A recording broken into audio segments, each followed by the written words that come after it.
السلام علیکم ورحمۃ اللہ وبرکاتہ۔ الحمد للہ رب العالمین واشهد ان لا الہ الا اللہ وحدہ لا شریک لہ واشهد ان محمدا عبدہ ورسولہ صلوات اللہ وسلامہ علیہ وعلی آلہ وعلی اصحابہ ومن اہتدی بہدیہ واستنى بسنتہ الی یوم الدین وبعد۔ اللہ کے فضل و کرم اور اس کی توفیق سے عقیدہ واسطیہ کی شرح آپ لوگوں کے سامنے ہر ہفتے اس مسجد کے اندر کی جاتی ہے۔ آج جو ہمارے درس کا موضوع ہے بہت اہم ہے اور پوری کتاب اہم ہے، کیونکہ پوری کتاب کے اندر امام موصوف نے کتاب و سنت کا عقیدہ پیش کیا ہے۔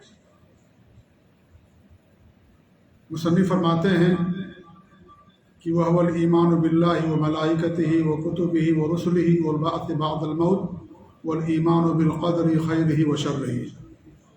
یعنی اس سے پہلے مصنف نے کیا فرمایا کہ ہم اس کتاب کے اندر جو فرقہ ناجیہ ہے، وہ جماعت جسے جہنم سے نجات ملے گی اور جنت میں اسے داخلہ نصیب ہوگا، اس جماعت کا عقیدہ کیا ہے اس کا ہم آپ کے سامنے ذکر کریں گے۔ تو وہ کیا ان کا عقیدہ ہے؟ سب سے پہلے ایمان کے ارکان کو انہوں نے یہاں بیان کیا۔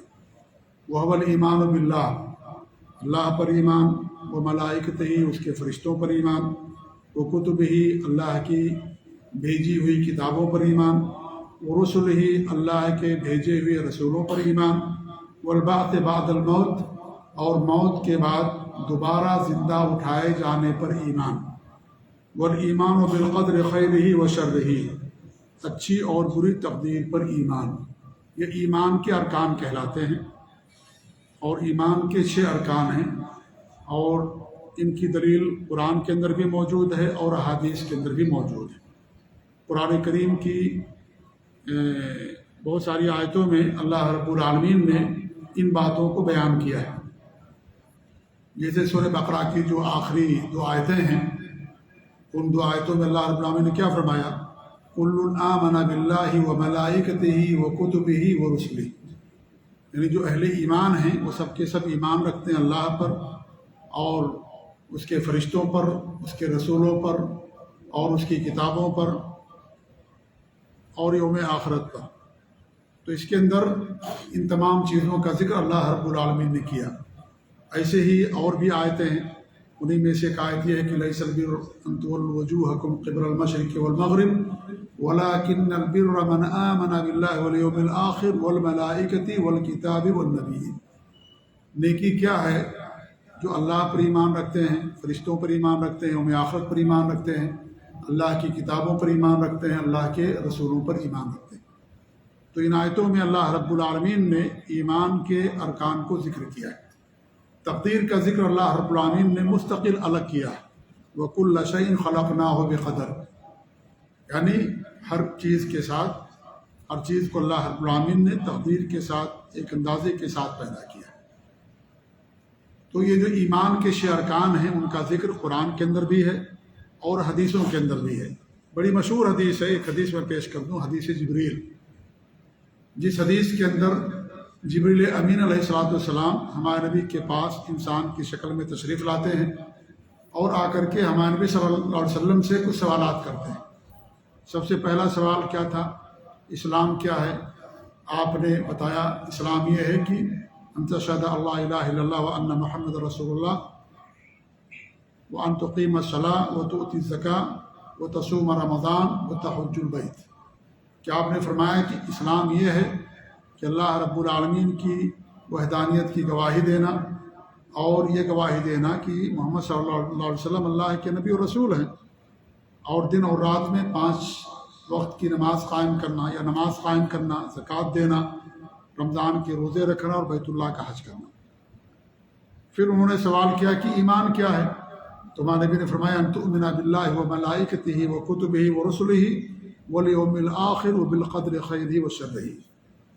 ایمان یہ ہے کہ تم اللہ پر ایمان لاؤ، اس کے فرشتوں پر، اس کی کتابوں پر، اس کے رسولوں پر اور یوم آخرت پر، یعنی دنیا ختم ہو جائے گی اور دوبارہ اللہ رب العالمین سب کو زندہ اٹھائے گا، اور اچھی اور بری تقدیر پر۔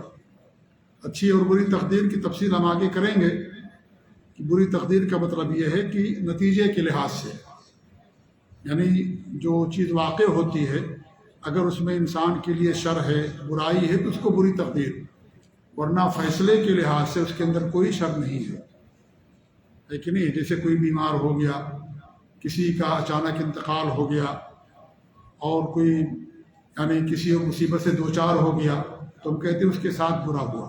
اللہ کا فیصلہ برا نہیں ہے، لیکن اس انسان کے لحاظ سے ہم یہ کہتے ہیں کہ اس کے اندر اس کے ساتھ برا ہوا۔ جیسے کوئی قاضی فیصلہ کرتا ہے گواہوں کی بنیاد پر، عدل و انصاف کی بنیاد پر، تو اس کا فیصلے کے اندر برائی نہیں ہوتی، لیکن جو آدمی کیس ہارے گا کہیں کہ اس کے حق میں برا فیصلہ ہوا، حالانکہ اس کا فیصلہ غلط نہیں ہے، اس نے گواہوں کی بنیاد پر، ثبوتوں کی بنیاد پر فیصلہ دیا، عدل کی بنیاد پر۔ اللہ یہ کہ اگر وہ غلط فیصلہ دے، یہ مثال سمجھانے کے لیے ہے، کیونکہ قاضی بک بھی جاتے ہیں، جج بک جاتا ہے، پیسہ لے کر کے فیصلہ کرتا ہے کہ نہیں ہے، لیکن اس کا جو فیصلہ ہوتا ہے اگر وہ حق کی بنیاد پر، ثبوتوں کی بنیاد پر، عدل و انصاف کی بنیاد پر کرے تو اس کے فیصلے میں کوئی شک نہیں ہوتا۔ لیکن ظاہر بات، دو فریق ہیں، ایک ہی فریق جیتے گا، دوسرا فریق ہارے گا ہی۔ ایک زمین پر دو لوگ مقدمہ کیے ہوئے ہیں، اب دونوں کے حق میں تو نہیں فیصلہ آئے گا، وہ زمین کسی ایک کی ہوگی، دوسرے کی نہیں ہوگی۔ اب اس نے فیصلہ دے دیا کہ بھئی زمین فلاں کی ہے، تو دوسرا آدمی کہے کہ میرے حق میں برا فیصلہ ہو گیا، تو وہ فیصلہ اس کا صحیح اپنی جگہ پر، لیکن وہ اس انسان کے لحاظ سے برا ہو گیا۔ ایسے اللہ رب العالمین کے جو بھی فیصلے ہیں، اللہ کے فیصلے میں کوئی شک نہیں ہے۔ اللہ رب العالمین علم اور حکمت کے تحت انسان کے ساتھ فیصلہ کرتا ہے کہ اس کے لیے کیا بہتر ہے۔ ہم اور آپ نہیں سمجھتے کہ ہمارے لیے کیا بہتر ہے، ہو سکتا موت بہتر ہو، ہے کہ نہیں ہے؟ خضر علیہ السلام نے بچے کو قتل کیا تھا کہ نہیں قتل کیا تھا؟ بچے کو مار دیا تھا۔ بچے کا مارنا بظاہر غلط، لیکن اسی کے اندر خیر، اسی کے اندر خیر تھا، اسی کے اندر بھلائی تھی۔ تو اللہ تعالیٰ حکمت کے ساتھ فیصلہ کرتا ہے، تو اللہ کے فیصلے میں، تقدیر میں کوئی برائی نہیں ہے۔ انسان کے لحاظ سے، دنیا کے لحاظ سے کہا جاتا ہے کہ اس کے اندر اس کے لیے شر اور بری اور اچھی تقدیر پر ایمان۔ بہرحال آگے بھی انشاءاللہ یہ بات آپ کے سامنے آئے گی۔ تو یہ ایمان کے ارکان کہلاتے ہیں۔ یہ صحیح مسلم کی روایت ہے، اس حدیث کے اندر ایمان کے ارکان کو ہمارے نبی صلی اللہ علیہ وسلم نے جبریل امین کے سامنے بیان کیا۔ تو ایمان کے 6 ارکان ہیں، اسی سے انہوں نے اپنی کتاب کی عقیدے کی شروعات کی، کیونکہ یہ بنیاد ہے، یہ اصل ہے یہ۔ اور ان 6 میں سب سے زیادہ اصل کیا ہے؟ اللہ پر ایمان، کیونکہ اللہ پر ایمان یہی طاقت کا سرچشمہ ہے، یہی رشد و ہدایت کا ذریعہ ہے۔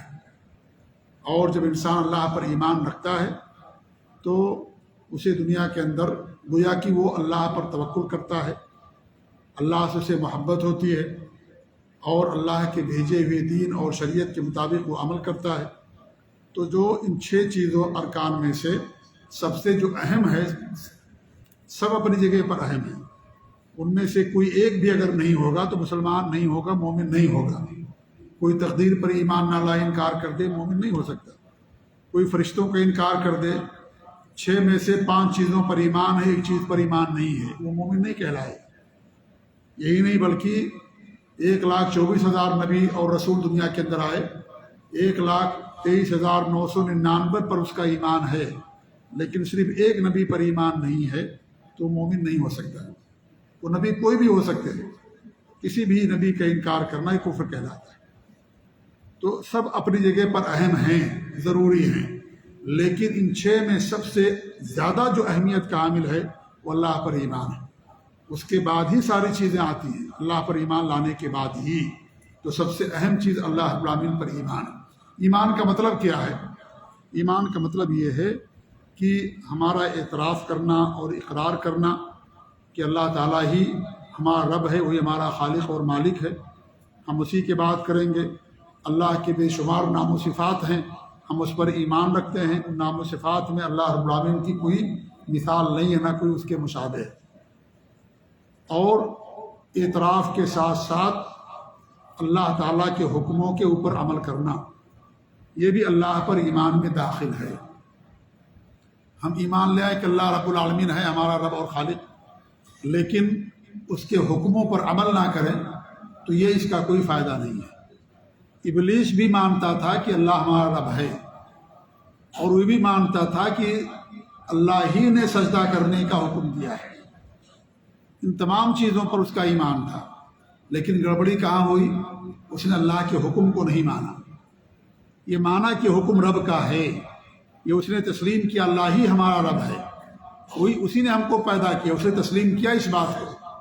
لیکن گڑبڑی کہاں سے آ گئی؟ اللہ نے کیوں جنت سے نکال دیا اس کو؟ کیوں راد درگاہ ہو گیا؟ اتنا ایمان لانے کے باوجود بھی کہ اللہ ہی ہمارا رب ہے، وہی ہمارا خالق ہے، اسی نے ہم کو پیدا کیا ہے، یہ حکم بھی اللہ ہی کا ہے، کسی فرشتے کا نہیں ہے، اللہ کے علاوہ کسی اور کسی ذات کا نہیں ہے۔ یہ جو حکم ہم تک پہنچا ہے کہ فرشتہ حضرت آدم کا سجدہ کرو، یہ رب العالمین ہی کا حکم ہے، یہ سب مانتا تھا وہ۔ تو گڑبڑی کہاں پیدا ہوئی؟ کیوں اللہ نے اس پر لعنت بھیجی؟ کیوں اللہ نے اس کو جنت سے نکال دیا؟ یہاں گڑبڑی پیدا ہوئی کہ اس نے اللہ کی یہ بات ماننے سے انکار کر دیا، سجدہ کرنے سے انکار کر دیا۔ ہم اللہ پر ایمان رکھیں، وہی رب ہے، وہی خالق ہے، وہی مالک ہے، لیکن عبادت اللہ کی نہ کریں تو گویا کہ ہمارا اللہ پر ایمان نہیں ہے۔ یہ ضروری ہے، صرف اتنا ایمان کافی نہیں ہوگا، گویا کہ ہمارے ایمان کے اندر نقص ہے، ہمارے ایمان کے اندر خلل ہے، ہمارے ایمان کے اندر کمی ہے، گویا کہ ہمارے ایمان کے اندر پورا ہمارا ایمان کامل نہیں ہے۔ اگر ایمان کامل ہوگا تو اللہ کے بھیجے ہوئے ہر حکم کو بھی ہم مانیں گے، صرف اسی کی بات کریں گے، صرف اسی سے مانگیں کہ کسی اور سے نہیں مانگیں گے۔ تو یہ بنیادی بات ہے جو ہمیں سمجھنا چاہیے کہ اللہ پر ایمان تو تمام مسلمانوں کا، سب کا ہے۔ یہودیوں کا بھی ایمان اللہ پر، نصرانیوں کو، کرسچن کا بھی ایمان اللہ پر۔ بہت کم لوگ ہیں جنہوں نے اللہ کا انکار کیا ہے، سب کا ایمان ہے۔ لیکن کیا ایمان کافی ہے؟ نہیں۔ کہ ایمان کے اندر کیا ہونا چاہیے؟ یہ بات ہونی چاہیے کہ اللہ پر جب ہم ایمان لے آئے، اللہ کی ہم نے تصدیق کی۔ کیا مطلب تصدیق؟ ہم نے اللہ کو سچ جانا، اللہ کو برحق مانا، اللہ کی ذات پر، اس کے وجود پر ایمان لایا۔ جب میں ایمان لے آیا تو اس کا کیا تقاضا ہے کہ ہم اللہ تعالیٰ کی آئی ہوئی ہر بات کو بھی مانیں۔ آپ کسی کو، ہمارے والدین ہوتے ہیں، ہم ان کو والدین مانتے ہیں، والدین کا ادب احترام ضروری ہے، لیکن والد صاحب کوئی بات کہیں کرنے کے لیے آپ اس کو ٹھکرا دیں تو گویا کہ آپ نے اپنے والد کو والد نہیں مانا، آپ نے ادب احترام نہیں کیا۔ وہ بات جو کتاب اللہ سنت رسول کے موافق ہو، اگر کوئی بات ایسی ہے جو کتاب اللہ سنت رسول کے خلاف ہے تو نہیں مانیں گے۔ لا طاعۃ لمخلوق فی معصیۃ الخالق، جہاں اللہ کی نافرمانی ہو کسی مخلوق کی اطاعت نہیں کی جائے گی۔ لیکن وہ آپ کو اللہ اور اس کے رسول کی اطاعت ہی کی بات کا حکم دے اور آپ اس کو انکار کر جائیں، نہ مانیں اس کو، تو اس کا مطلب یہ ہے کہ آپ کے اندر خلل ہے، آپ کے اندر گویا کہ وہ ادب نہیں ہے جو ہونا چاہیے، اور والدین کا جو مقام ہے گویا کہ آپ نہیں سمجھتے ہیں، والدین کا حق آپ ادا نہیں کر رہے ہیں۔ تو وہی مثال اللہ رب العالمین کے لیے، اللہ کے لیے اونچی مثال ہے۔ ہم اللہ کو اللہ مانیں لیکن اس کی بات کو ٹھکرا دیں، اس کی بات پر ایمان نہ لائیں، اس کی بات پر عمل نہ کریں، اس کا مطلب یہ ہے کہ ہمارے ایمان کے اندر نقص اور کمی ہے۔ یہ بنیاد ہے اللہ پر ایمان، ان تمام 6 چیزوں میں سب سے بنیادی چیز یہ ہے اللہ پر ایمان۔ بہت ساری چیزوں کو مستلزم ہے یا بہت ساری چیزیں اس کے اندر داخل ہیں۔ سب سے پہلی چیز یہ داخل ہے کہ اللہ پر ایمان کا مطلب یہ ہے کہ اس بات پر ایمان کہ اللہ تعالیٰ کی ذات موجود ہے، وہ ہمیشہ سے اور ہمیشہ رہے گا، کبھی اس کو فنا لاحق نہیں ہوگی، اور وہ ہر نقص سے، ہر عیب سے پاک ہے۔ سب سے پہلی چیز یہ کہ اللہ تعالیٰ موجود ہے، اس پر ہمارا ایمان ہونا چاہیے۔ اللہ پر ایمان کا مطلب کیا؟ کہ اللہ تعالیٰ کی ذات موجود ہے، ایسا نہیں کہ بلا اللہ تعالیٰ ہے ہی نہیں ہے، نہیں، اللہ تعالیٰ ہمیشہ سے اور ہمیشہ رہے گا، کبھی اللہ تعالیٰ کی ذات کو فنا لاحق نہیں ہوگی۔ یہ سب سے پہلی بنیادی بات اللہ پر ایمان لانے میں جو چیز داخل ہے کہ اللہ کی ذات موجود ہے۔ کہیں گے بھی ہم نے اللہ کو نہیں دیکھا ہے، تو کسی پر ایمان لانے کے لیے اللہ کی ذات پر یا کسی چیز پر اس کا دیکھنا ضروری نہیں ہے۔ بہت ساری چیزیں ہم نہیں دیکھتے، اس پر ہمارا ایمان ہے۔ ہماری سانس، کیا ہم سانس کو دیکھتے ہیں؟ ہمارے اندر روح ہے، کیا ہم نے روح کو دیکھا ہے؟ کیا ہم نے ہوا کا رنگ دیکھا کہ ہوا کیسی ہوتی ہے؟ نہیں دیکھا ہم نے، لیکن ایمان ہے کہ نہیں ایمان ہے؟ ایمان ہے۔ روح کے بغیر انسان زندہ نہیں رہ سکتا ہے کہ نہیں ہے؟ حالانکہ روح ہمارے اندر ہی ہے لیکن ہم نے اس کو نہیں دیکھا۔ بہت ساری چیز انسان نہیں دیکھتا ہے۔ یہ موبائل بنانے والے کو ہم نے نہیں دیکھا ہے، کس نے بنایا ہے موبائل؟ لیکن ہے کوئی بنانے والا نا، لیکن نہیں دیکھا ہم نے کون بنایا، اس کا نام کیا ہے، کتنا کوالیفائڈ ہے وہ، کتنی اس کی تعلیم ہے، کس ملک کا ہے، کیا اس کا نام نہیں ہم جانتے، لیکن ہمارا ایمان ہے کس کا کوئی بنانے والا۔ تو ایمان لانے کے لیے دیکھنا ضروری نہیں ہے کہ آپ دیکھیں گے تبھی ایمان لے کر آئیں گے۔ ہمارے اندر روح ہے، ہمارا اس پر ایمان ہے کہ انسان بغیر روح کے زندہ نہیں رہ سکتا۔ ہم نے روح کو نہیں دیکھا ہے لیکن پھر بھی ہمارا ایمان ہے کہ ہمارے اندر روح ہے۔ تو اللہ تعالیٰ کی ذات موجود ہے، اس پر ہمارا ایمان ہونا چاہیے۔ نمبر 2 کہاں ہے وہ؟ عرش پر ہے، اس پر بھی ہمارا ایمان ہونا چاہیے کہ اللہ تعالیٰ کی ذات ہر جگہ نہیں ہے، اللہ تعالیٰ کی ذات عرش پر جلوہ افروز ہے، عرش پر موجود ہے۔ ہر جگہ اگر عقیدہ تو کفر کا عقیدہ، ناجائز و حرام عقیدہ، یہ مسلمان اور مومن کا عقیدہ نہیں ہو سکتا کہ اللہ تعالیٰ کی ذات ہر جگہ ہے۔ اللہ تعالیٰ کے علم سے کوئی چیز خالی نہیں، لیکن اس کی ذات عرش پر ہے۔ اس کی ذات کہاں؟ عرش پر ہے۔ اللہ تعالیٰ نے صاف فرمایا رحمان علی العرش استویٰ، اللہ کی ذات عرش پر جلوہ افروز ہے۔ تیسری بات کیا ہے کہ اللہ تعالیٰ ہی پوری دنیا کا، پوری کائنات کا رب ہے، اور رب کے اندر 3 چیزیں آتی ہیں۔ نمبر 1 خالق، کہ اللہ تعالیٰ ہی ہمارا خالق ہے، اسی نے سب کو پیدا کیا ہے، ہر چیز اللہ ہی نے پیدا کی ہے، وہ سب کا خالق ہے، ہمارا بھی پوری کائنات کا۔ نمبر 2 اللہ تعالیٰ ہی سب کا مالک ہے، ملک، بادشاہت، تبارک الذی بیدہ الملک وہو علی کل شیء قدیر، بہت ساری آیت ہے کہ اللہ تعالیٰ ہی سب کا بادشاہ، وہی سب کا مالک، وہی حقیقی مالک ہے، ہم مالک نہیں ہیں۔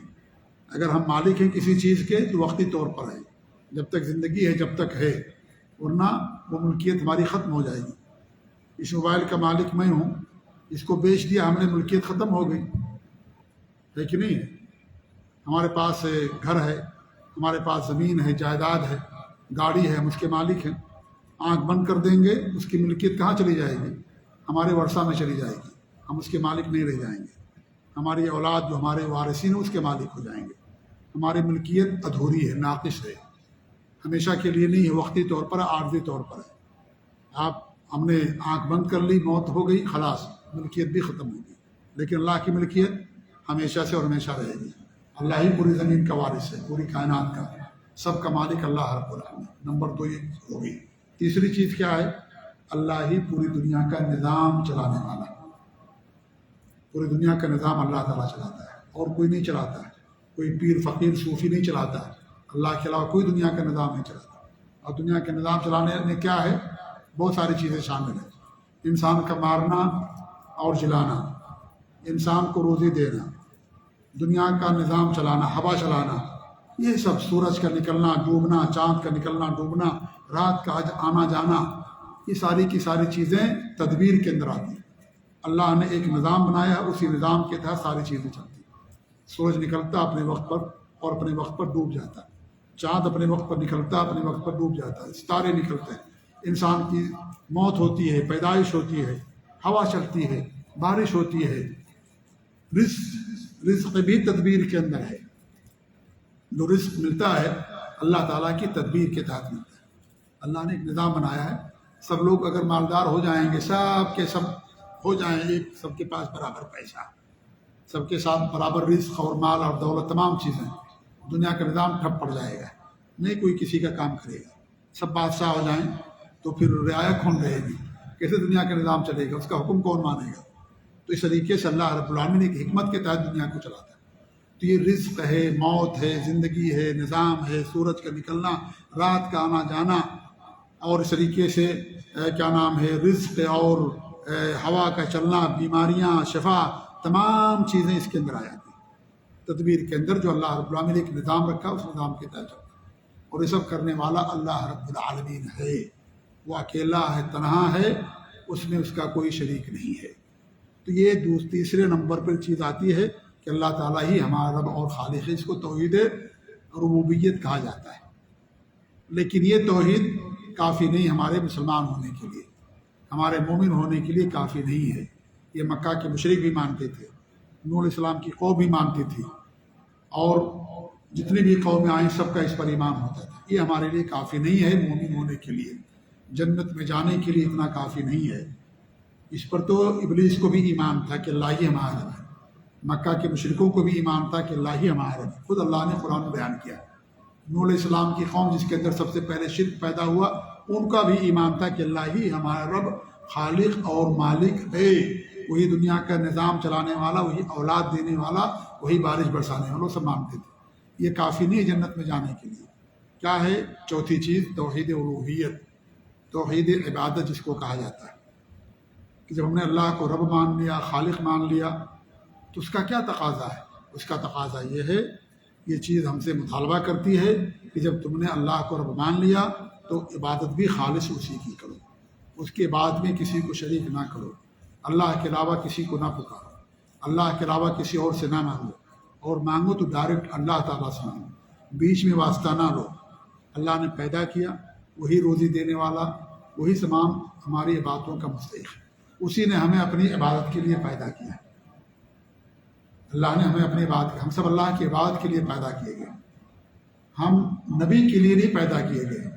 ابھی ہم اتوار کو جگہ گئے زیارہ کے لیے، کیمپ کے اندر وزٹ کے لیے، تو ایک صاحب سے بات ہونے لگی، انہوں نے کہا کہ بھئی اللہ نے ہم سب کو اپنے نبی کے لیے پیدا کیا ہے، آسمان زمین سورج چاند ستارے سب نبی کے لیے پیدا کیے گئے۔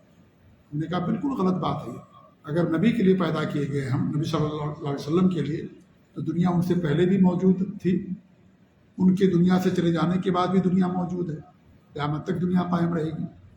ہمارے نبی ہی کے لیے ہماری اللہ نے ہم کو نہیں پیدا کیا، اللہ رب العالمین نے ہمیں اپنی عبادت کے لیے پیدا کیا۔ وما خلقت الجن والانس الا لیعبدون، ہم نے انسانوں اور جناتوں کو اپنی عبادت کے لیے پیدا کیا۔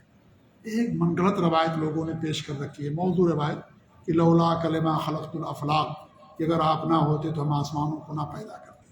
یہ سب بے بنیاد باتیں ہیں، یہ قرآن کے خلاف ہے۔ یہ کیا ہے؟ قرآن کے خلاف ہے۔ دنیا کے نظام چلانے میں ہمارے نبی صلی اللہ علیہ وسلم کا کوئی اختیار نہیں تھا، نہ ہے، اور کسی نبی اور رسول کا کوئی اختیار نہیں ہے۔ کوئی نبی رسول کسی کو اولاد نہیں دیتا ہے، کوئی نبی اور رسول کسی کو زندہ نہیں کرتا، نہ کسی کو مارتا، کوئی نبی اور رسول کسی کو جنت کے اندر بھی نہیں لے جا سکتا جب تک کہ انسان کے پاس ایمان اور عمل اور عقیدہ نہیں ہوگا۔ ہمارے نبی نے کیا فرمایا تھا اپنی بیٹی فاطمہ سے کہ اعملوا فإنی لا اغنی عنکم من اللہ شیئا، عمل کرو بھائی، کام کرو، عبادات کرو، نیک اعمال کرو، ہم تمہارے لیے قیامت کے دن کچھ کام نہیں آ سکیں گے۔ اپنی بیٹی فاطمہ سے، پھوپھی صفیہ سے، سب سے انہوں نے فرمایا تھا۔ تو نبی اور رسول جنت میں لے جانے والے نہیں ہیں۔ اللہ تعالیٰ نے کیا فرمایا قرآن کریم کے اندر؟ کیا وہ آئے تھے؟ سورہ ممتحنہ کی غالباً آیت ہے جی، کہ تمہارا نسب نامہ تمہارے لیے کام نہیں آیا ہے جی، آپ کو جو ہے عمل آپ کو جنت کے اندر لے کر کے جائے گا جی، عمل انسان کو جنت کے اندر لے کر جائے گا۔ تو یہ عقیدہ ہمارا اور آپ کا ہونا چاہیے کہ ہم اللہ رب العالمین کی عبادت کے لیے پیدا کیے گئے ہیں۔ ہم یا پوری دنیا اللہ کے رسول صلی اللہ علیہ وسلم کے لیے پیدا نہیں کی گئی، بلکہ خود اللہ رب العالمین نے اپنے نبی کو اپنی عبادت کے لیے پیدا کیا۔ تمام انبیاء اللہ کے عبادت کے لیے پیدا کیے گئے، ہم سب اللہ کے عبادت کے لیے پیدا کیے گئے۔ تمام انبیاء اللہ رب العالمین کی بات کیا کرتے تھے؟ یہ کفر اور شرک کا عقیدہ کہ ہم یہ کہیں کہ ہمارے اور آپ کی پیدائش نبی کے لیے ہوئی اور محمد صلی اللہ علیہ وسلم کے لیے ہوئی یا کسی اور کے لیے ہوئی، نہیں۔ اللہ رب العالمین کے ہم مخلوق ہیں، اللہ ہمارا خالق ہے اور ہم نبی کے امتی ہیں۔ عبادت اللہ تعالیٰ کی کریں گے، لیکن عبادت نبی کے طریقے پر کی جائے گی۔ وہی بات اللہ قبول کرے گا جو نبی کے طریقے پر ہوگی۔ جو نبی کے طریقے سے ہٹ کر کے عبادت ہوگی وہ اللہ عبادت قبول نہیں کرے گا۔ اگر نبی کی بات کریں گے تو یہ شرک ہوگا۔ نماز اللہ کے لیے پڑھتے طریقہ نبی کا، لیکن اگر کوئی نبی کے لیے نماز پڑھتا ہے، کسی پیر مرشد کے لیے، عبدالقادر جیلانی کے لیے نماز پڑھتا ہے، وہ اللہ رب العالمین کے ساتھ شرک کرتا ہے۔ کوئی روزہ اللہ کے رسول کے لیے رکھتا ہے، اللہ کے رسول کی رضا چاہتا ہے، یا کسی پیر فقیر کے لیے رکھتا ہے، وہ اللہ رب العالمین کے ساتھ شرک کرتا ہے۔ روزہ رکھنا عبادت ہے، اللہ کے لیے روزہ رکھتے ہیں، خالص اللہ کے لیے۔ لیکن روزہ رکھنے میں کیا طریقہ اپنائیں گے؟ نبی کا طریقہ۔ رات میں کوئی بھوکا رہے، مغرب سے لے کر کے سورج نکلنے تک اس کا روزہ نہیں ہوگا۔ نبی کے طریقے چڑھ کر کے نبی نے دن میں روزہ رکھا، طریقہ نبی کا، عبادت اللہ رب العالمین۔ یہ فرق کرنا ضروری ہے ہمارے لیے۔ اگر ہم نبی کے لیے عبادت کریں گے تو شرک اور کفر ہو جائے گا۔ طواف خانہ کعبہ کا ہوتا اللہ کے لیے ہوتا، کسی نبی کا طواف کریں گے شرک ہو جائے گا۔ کسی نبی کا سجدہ کریں گے یہ حرام اور ناجائز ہوگا، نہیں، یہ شرک ہوگا اللہ تعالیٰ کے ساتھ۔ اگر وہ تعظیم کرتا ہے اور سمجھتا ہے کہ وہی نفع نقصان کرنا ہے، تو یہ چیزیں ہمیں جاننے کی ضرورت ہے۔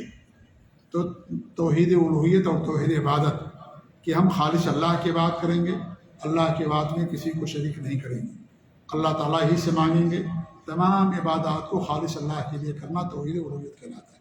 قل ان صلاتی و نسکی و محیایا و مماتی للہ رب العالمین، میری عبادت، میرا مرنا، میری قربانی، میرا مرنا اور جینا اللہ رب العالمین کے لیے، موت اور زندگی کس کے لیے؟ اللہ رب العالمین کے لیے۔ اور یہاں کہتے ہیں کہ ہماری زندگی نبی کے لیے ہے کہ نہیں؟ ہماری زندگی اللہ کے لیے ہے، موت اللہ رب العالمین کے لیے ہے۔ جی اللہ کی امانت ہے یہ، ہمیں اللہ کی بات کرنا اس پوری زندگی کے اندر۔ تو قل ان صلاتی و نسکی و محیایا و مماتی، یہ آیت بھی اس عقیدے کے خلاف ہے جو کہتے ہیں کہ ہماری زندگی اور ہماری ولادت یا ہماری خلقت اللہ کے لیے ہوئی، نبی کے لیے ہوئی ہے۔ یہ بھی قرآن کی آیت اس کے خلاف ہے۔ قرآن کیا کہتا ہے؟ ہماری موت، ہماری زندگی اللہ رب العالمین کے لیے، موت اور زندگی یہی ہماری زندگی، اور اسی کے لیے اللہ نے ہمیں اپنی بات کے لیے پیدا کیا۔ تو یہ جو عقیدہ رکھا جاتی ہے سراسر گمراہی ہے، سراسر کفر کا عقیدہ ہے۔ تو خالص اللہ کی بات کرنا۔ پانچویں چیز کیا اس کے اندر آئے گی؟ اسماء اور صفات۔ اسماء اور صفات کا مطلب یہ ہے کہ ہمارا اس بات پر ایمان کہ اللہ رب العالمین کے بے شمار نام، ان سارے ناموں پر ہمارا ایمان، اس کی بے شمار صفات، اس پر ہمارا ایمان، ہم نہ اس کا انکار کریں گے، نہ اس کی تعویل کریں گے، نہ غلط معنی بیان کریں گے، نہ ہم اس کو مثال دے کر کے کسی سے مخلوق سے اس کی کوئی مثال نہیں دی جائے گی۔ جیسے اللہ تعالیٰ علم والا ہے، ہم کہیں کہ اللہ بھی علم والا ہے، اللہ کا علم ہمارے علم جیسا، ہمارے پاس بھی علم نہیں، لوگوں کے پاس بھی علم ہوتا ہے، ہم بھی سنتے، اللہ تعالیٰ بھی سنتا ہے، ہمارے پاس بھی قدرت ہے، اللہ تعالیٰ کے پاس بھی قدرت ہے، ہم بھی کسی چیز کے مالک، اللہ بھی مالک ہے، لیکن کیا سب برابر ہے؟ نہیں، اللہ کے برابر کوئی نہیں ہے۔ اللہ سنتا ہے، چونٹی کی آواز بھی سنتا ہے، اس کے چلنے کی آواز بھی سنتا ہے، ہم نہیں سن سکتے۔ ہم اپنی آواز کو آپ کو سنانے کے لیے مائک کے ہم محتاج ہیں۔ اگر مائک نہ ہو تو ہماری آواز آپ تک نہ پہنچ سکے، ہم نہیں پہنچا پائیں گے۔ دیوار کے پیچھے اگر کوئی بول رہا ہے، ہم تک آواز نہیں پہنچے، ہم نہیں سن پا رہے ہیں، ہمارا سننا محدود ہے۔ اللہ تعالیٰ کا سننا غیر محدود ہے، اس کی کوئی مثال نہیں دی جا سکتی، اور یہ سننا بھی اللہ تعالیٰ کی دی ہوئی نعمت ہے۔ کتنے لوگ ہیں بہرے ہیں، نہیں سن سکتے ہیں، کان ہے ان کے پاس لیکن سننے کی صلاحیت اللہ نے دی، زبان ہے لیکن بول نہیں سکتے، بولنے کی طاقت ان کے پاس نہیں۔ تو جو کچھ بھی ہمارے پاس طاقت ہے بولنے کی، سننے کی، بات کرنے کی، سب کچھ اللہ تعالیٰ کی طرف سے اللہ کی دی ہوئی نعمت ہے۔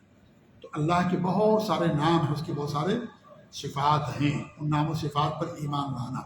اللہ کے صرف 99 نام نہیں ہیں جیسا کہ بہت سارے لوگ سمجھتے ہیں، اللہ کے بے شمار نام ہیں، اتنے نام و صفات ہیں کہ ہم کو گن بھی نہیں سکتے۔ جیسے اللہ تعالیٰ کی نعمتوں کو نہیں گن سکتے، ایسے اللہ تعالیٰ کے اسماء اور صفات کو نہیں گن سکتے۔ کتنے نام اللہ رب العالمین اپنے پاس محفوظ رکھے، کسی کو نہیں بتایا، اس کے پاس محفوظ ہیں۔ اللہ نے اپنے پاس ان ناموں کو ترجیح دے رکھا، اللہ کے پاس موجود۔ تو کتنے نام ہیں جو ہمیں نہیں معلوم، اللہ کے بے شمار نام۔ تو ان تمام ناموں پر ایمان رکھنا، اور اللہ کی بے شمار صفات ہے، ان تمام صفات پر ایمان رکھنا۔ ہم نہ اس کا انکار کریں گے، نہ اس کا غلط معنی بیان کریں گے۔ وہ اللہ کے شایان نشان، اللہ سنتا، اللہ کا سننا اللہ کے شایان نشان۔ اللہ تعالیٰ کلام کرتا ہے، اللہ تعالیٰ کا کلام کرنا اللہ کے شایان نشان ہے۔ اللہ کلام کرتا ہے، قرآن اللہ تعالیٰ کا کلام ہے۔ اللہ نے حضرت موسیٰ علیہ السلام سے کلام کیا، اس لیے موسیٰ کو کلیم اللہ کہتے ہیں۔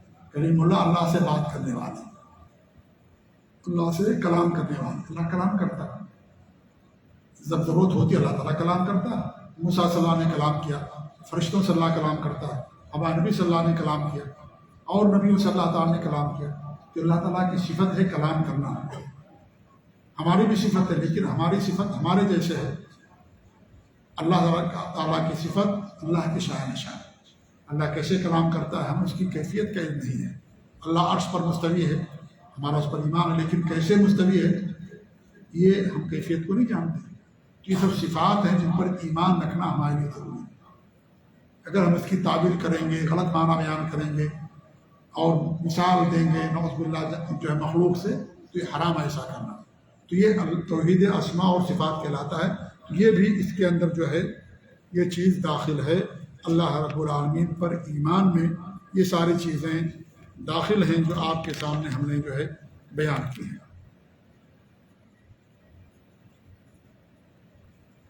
یہ اہم اور بنیادی باتیں جو میں نے بیان کی، ورنہ بہت ساری چیزیں ہیں، اگر تفصیل میں جائیں گے تو اللہ پر ایمان ہی میں کئی مہینے گزر جائیں گے جی۔ اور جو اسماء اور صفات کا جو مسئلہ ہے، یہ کتاب اسی سے متعلق ہے، پوری توحید اسماء اور صفات یہ شرح کے ساتھ ہے، تو پوری جو کتاب ہے یہ اللہ کے جو نام اور صفات ہیں اسی سے متعلق ہے، لہذا انشاءاللہ اس کی تفصیل آگے بہت زیادہ ہمارے سامنے آئے گی۔ اس لیے تفصیل میں نہ جاتے ہوئے صرف اتنا ہمارا یعنی آج کے درس میں ہم بتانا چاہ رہے ہیں کہ اللہ کے بے شمار نام ہیں، ان تمام ناموں پر ایمان، اس کی بے شمار صفات ہیں، ان تمام صفاتوں پر ایمان، کہ سارے نام و صفات اللہ کے شایان شان ہیں، ان میں نہ نام و صفات کا انکار کیا جائے گا، نہ اس کی تعویل کی جائے گی، نہ غلط معنی بیان کیا جائے گا، نہ کوئی تشبیہ دی جائے گی، بلکہ اللہ تعالیٰ کے شایان شان ان تمام نام و صفات پر ہم ایمان رکھتے ہیں، اور ایمان اگر نہیں رکھتے ہیں تو یہ گویا کہ یہ اسماء اور صفات کے ایمان میں خلل ہے، اور یہ نقص اور کمی ہے جی ہاں۔ اس کے بعد فرشتوں پر ایمان، انشاءاللہ اگلے درس میں اس کو ہم آپ لوگوں کے سامنے بیان کریں گے۔ اللہ تعالیٰ سے دعا ہے کہ اللہ رب العالمین ہمیں ہمارے ہم سب کے حفاظ فرمائے، اور اللہ رب العالمین ہمارے ایمان کے اندر پختگی پیدا کرے، اور اللہ رب العالمین ہمیں شرک سے محفوظ رکھے، اور جو غلط لوگ ہیں ان کے راستوں پر چلنے سے اللہ تعالیٰ ہم سب کو محفوظ رکھے، آمین۔ صلی اللہ علیہ محمد وعلیٰ آلہ وصحبہ اجمعین۔ جزاکم اللہ خیر، السلام علیکم ورحمۃ اللہ وبرکاتہ۔